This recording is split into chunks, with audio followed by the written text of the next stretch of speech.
Dear loving students of class fifth, first of all, let me revise the lesson chapter 2. May I revise chapter 2, parallels and meridians. To find the location of places on the earth, we need certain imaginary lines as reference.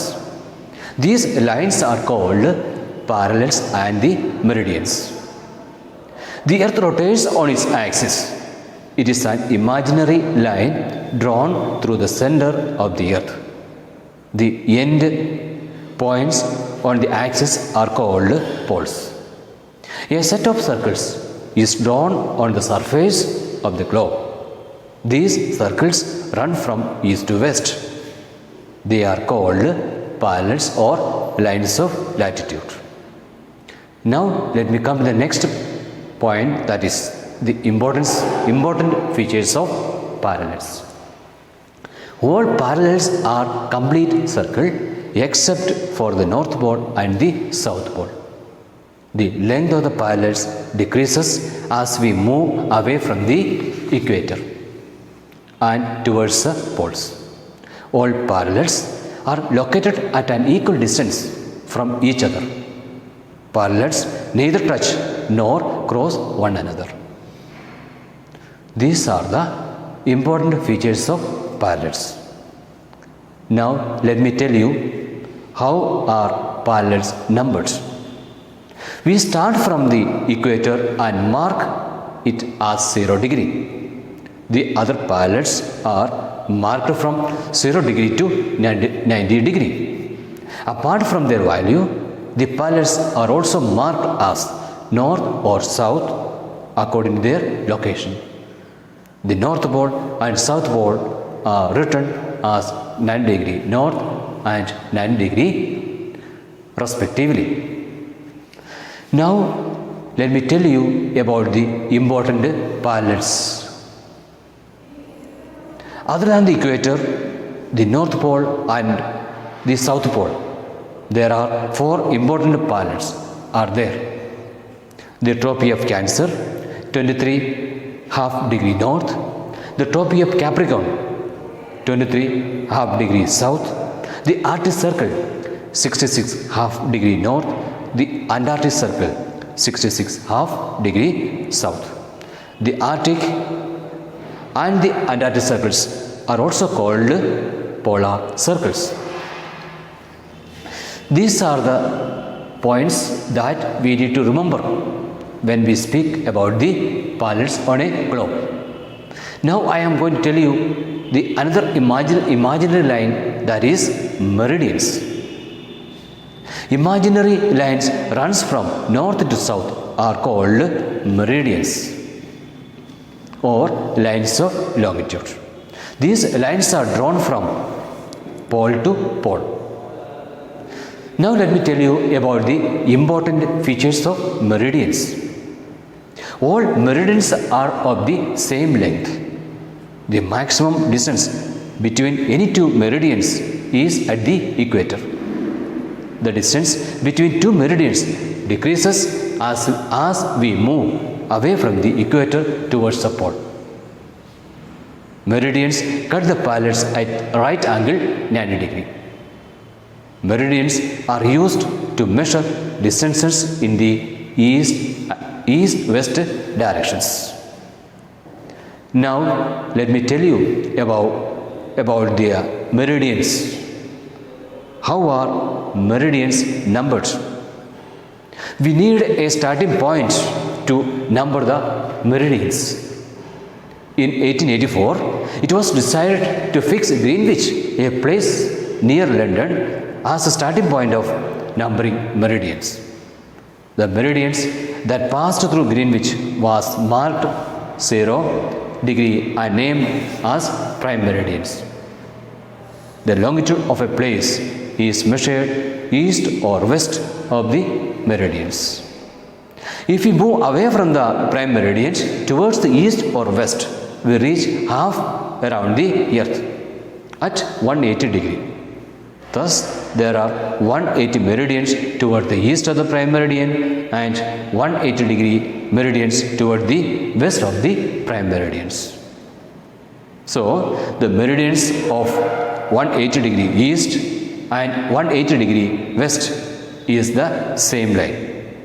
So, in total, there are 180 meridians. Now, let me tell you about the location of a place.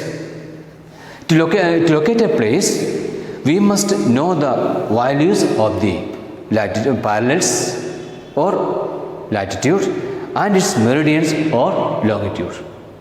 To the point at which the parallels and the meridians cross each other is the location of that place. This is what the lesson and which I want to explain and revise chapter 2. As I have explained the second chapter of social studies, I hope you have understood the lesson 2. I have revised it. I have told you the various answers. This should help you to understand the lesson better, and also the question answers also you will be able to learn it well. This explanation should help you to recollect the answers that you have studied. For that only I have explained the chapter 2. Now let us come to the third chapter, that is major landforms. Students, you may please take page number 258. Page number 258. The earth is made up of land and water. Around 29% of the earth is covered with land, and about 71% of the earth is covered with water. The surface of the earth is not the same everywhere. Some parts are flat and level, while others are raised. Landforms are natural features of the earth's surface.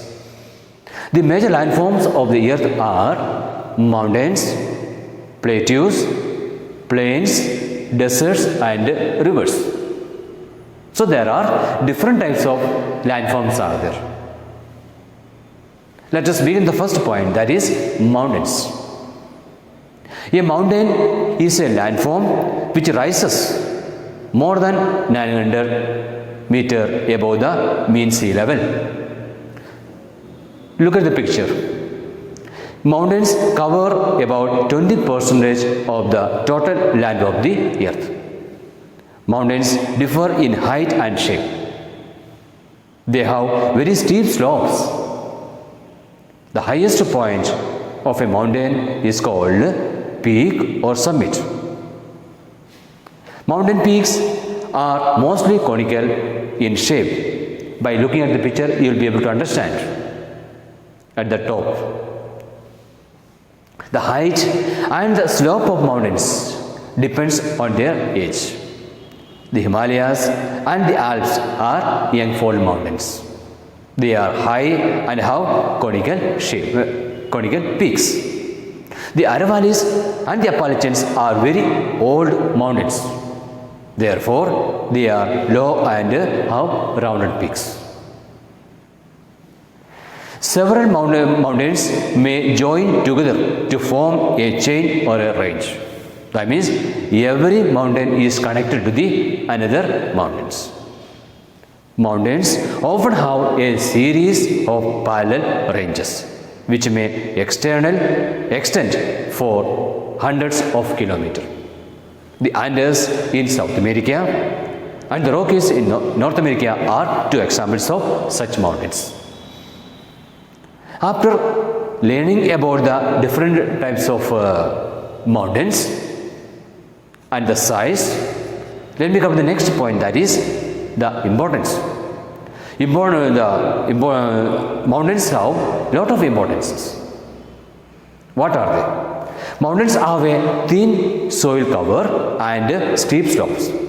It is difficult to grow crops here. The mountains regions are thinly populated. This is due to an unsuitable climate. Climate conditions are different. Shortage of flat land and difficulty in transportations.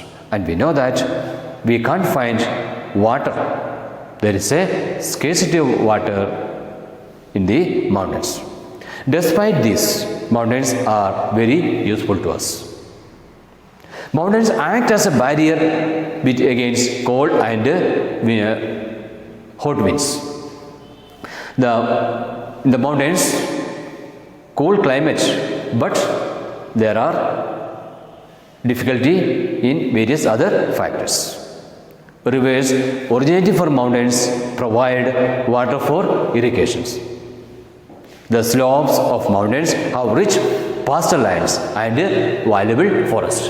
We get different types of trees which will be helpful for medicines, firewood and so on. Some mountains are rich in minerals. Some minerals such as gold, silver, lead, zinc and other minerals are also found in mountains. Therefore, mountains are very important for human beings and also for the survival of wild animals. Now, may I come to the next point, that is plateaus. What do you mean by a plateau? Look at the picture. A plateau or a tableland is a highland with a flat top. It rises abruptly from the surrounding land. So, it has steep slopes. Many rivers and streams flow through plateaus. Some plateaus are very large and extend over hundreds of kilometers. The Deccan Plateau in India is an example. The Tibetan Plateau is the largest and highest of the world. So, it is surrounded by mountain ranges on all sides. Other examples are Colorado Plateau in North America and Bolivian Plateau in South America are some of the examples of plateaus. Most plateaus are in dry regions and on the leeward side of the mountains. Due to the high altitude, the climate is cold and growing season is short. Many plateaus have deep canyons. What do you mean by canyons? A deep valley with a steep side made of rocks. Near and side by the plateaus, we can find canyons. The Grand Canyon in the Colorado Plateau is also one of the examples. Then what is the importance of this plateau? Plateaus have grasslands on which cattle and sheep are reared. Why? There is a lot of green grass are there for the survival of sheep and cattle. Some plateaus are rich in mineral deposits like silver, gold and so on.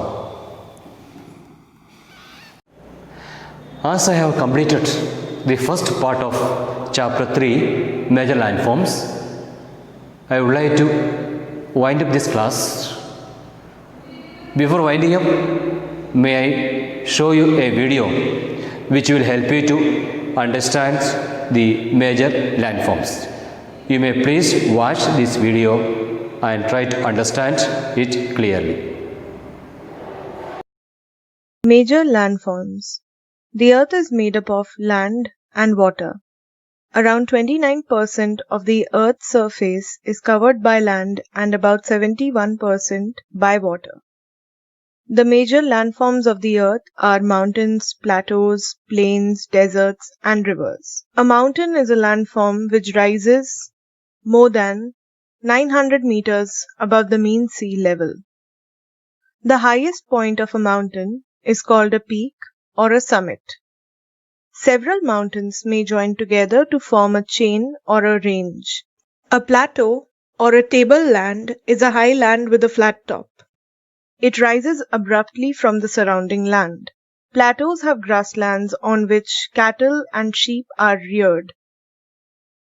A plain is a flat and low-lying land surface. They are also called lowlands. They can be level or slightly hilly. The slope of the land is gentle. Plains have fertile soil which is suitable for agriculture. Deserts are land areas that receive very little rainfall. These areas have a dry climate. Deserts have hills of sand called sand dunes and little vegetation due to less rainfall. Rivers are natural channels that carry rainwater or water from melted ice and snow from mountains to plains, lakes, and seas. These channels start as streams and join together to form a river. From the place of origin to its mouth, a river passes through three stages: the upper course, which begins at the mountains, the middle course of the river, which begins when it leaves the mountains and enters the plains, and the lower course when the river joins a bigger water body such as a sea.